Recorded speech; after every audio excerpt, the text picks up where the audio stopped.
มาเบิ่งหมอกว้าวกินจอก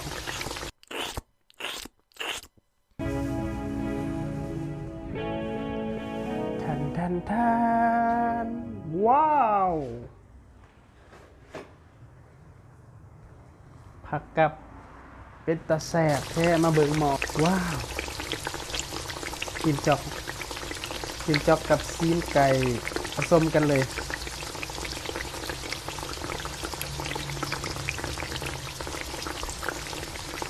นี่เชื่อมบอลคือไก่อันนี้จะเป็นตีนจอกตีนหมูกับไก่ผสมกันนะ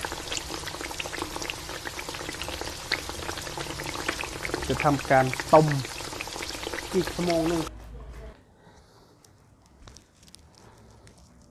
เฮ็ดเองกินเองแซ่บเองไม่ยังตกชีวิตตากินอยู่วะตอนเต็มถ้วยเลยมีจะตอนล้วนๆได้นี่คุณนะคุณนะว้า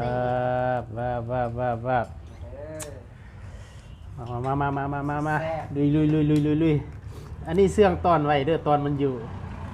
นี่ตอนล้วนๆนี่เสื่องตอนไว้เสื่องไว้ดำบังหน้าเอาวอลไปซื้ออะไรบ่เอา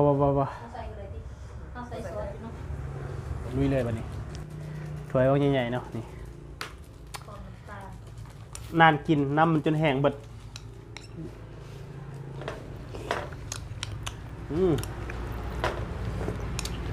ลุย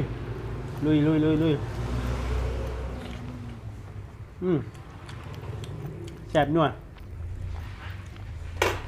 ข้าวเปียกเฟอร์เซียงฟางปนกันเลยเนาะ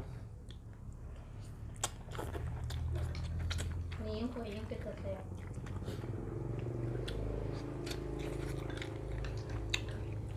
แซ่บ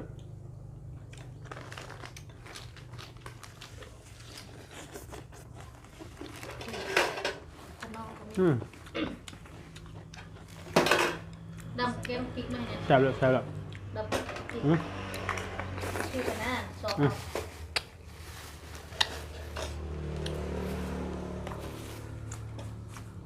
เสร็จแล้วจะบดซึมทัวดื่มซึมทัวยังแซ่บตื้มมันนี่มีน้ำแล้วน้ำจะแห้งน้ำมันจะแห้งตอนเดียวน้ำเลยไม่ต้องเกลืออร่อยไปไหมดับกินบ่ทันเนาะต้องห้องซื้อแล้วกับเปียกลายเลยข้าวเปียกเฟอร์เซียงฟางปนกันเลย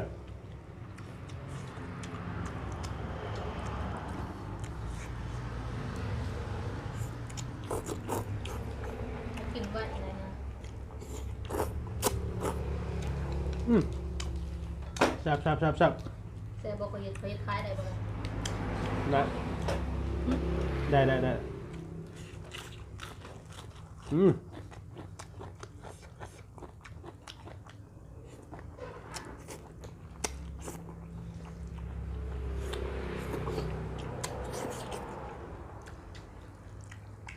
คล้ายเขาเซ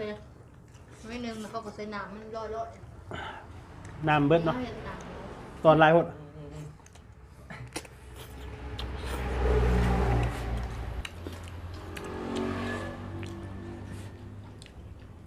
กินซีเบิร์ดดีกว่าเต็มถ้วย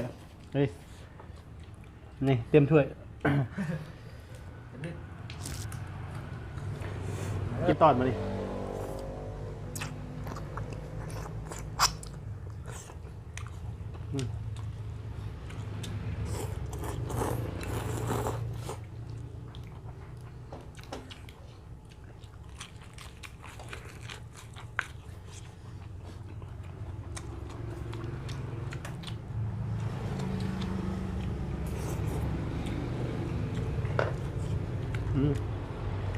มาเรียน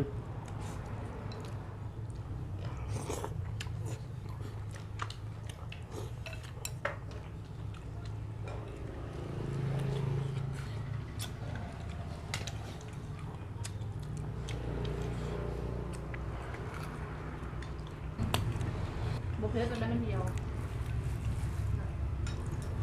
แซ่บแซ่บแซ่บแซ่บ แซ่บแม่ตลาด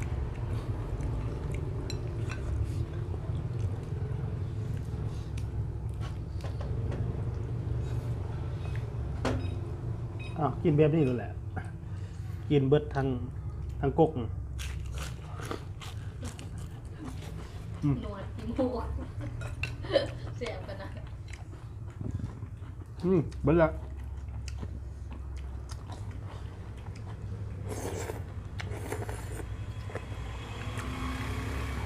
กินตอนมันนี่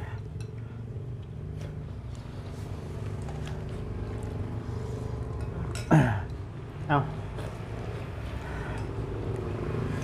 เบิ่งผู้ปรุงแต่งกินเนาะ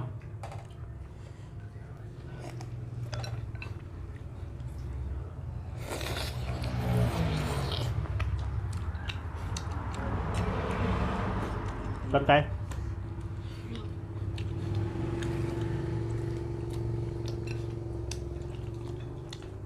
เสียดายกินประเภทอะไรส่วน ำ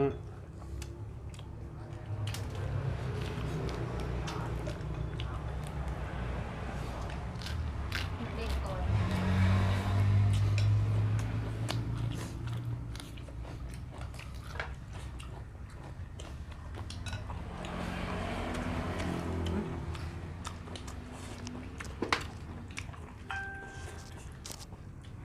กิน3 คนเนาะ ไปจับกล่องมันจะตัดไปมันจะเป็นแสบ แซ่บแห้งเนาะ ไปจับกล่องไปมาเดินไปจับกล่องนะ แซ่บแห้งแซ่บแห้งกิน3 คนน้ำจนแห้งเลย นั่งตอน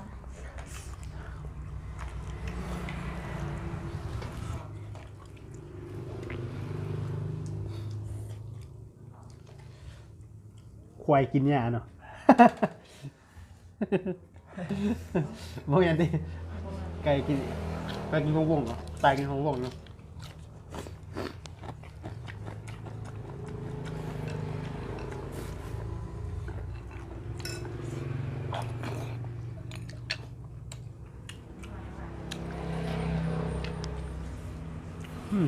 แซ่บแซ่บแซ่บแซ่บ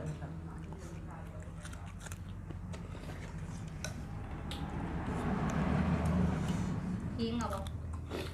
อ่ะปิดคลิปดิบอกลาท่านผู้ชมดิปิดคลิปบายบาย